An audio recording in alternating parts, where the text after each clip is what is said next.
Biggest issue বাংলাদেশের। Step আর কি, lawyer দিয়ে এখন ডাইরেক্ট বিসিবির কাছে প্রশ্ন করা হবে, লয়ার আসবে, লয়ারের সম্পূর্ণ পেপার রেডি হয়ে যাচ্ছে, আজকের মধ্যেই লয়ারের বিসিবির কাছে চিঠি যাবে। না প্রমাণিত হয় নাই তো, হলে সবাইকে জানাই দিক না, সারা বাংলাদেশের মানুষ জানুক যে আমরা বাটপার, আমরা বেয়াদব, আমরা খারাপ।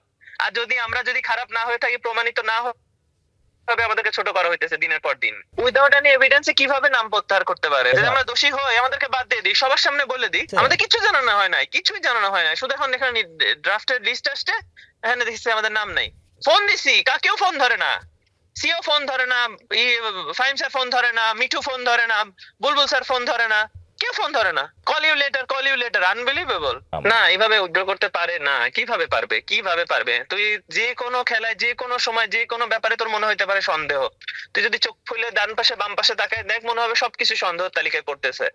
আর যদি কাউকে অপছন্দ করা হয় তাহলে তা আরো। কিন্তু এর মানে এই না যে অপরাধী সে, বা কি ধরনের আইন বা কি ধরনের সিস্টেম যেভাবে আপনার প্লেয়ারকে আপনি ছোট করতেছেন। আপনারা নাকি গার্জিয়ান, সেইভাবে কিভাবে ছোট করতে পারে তার প্লেয়ারদেরকে?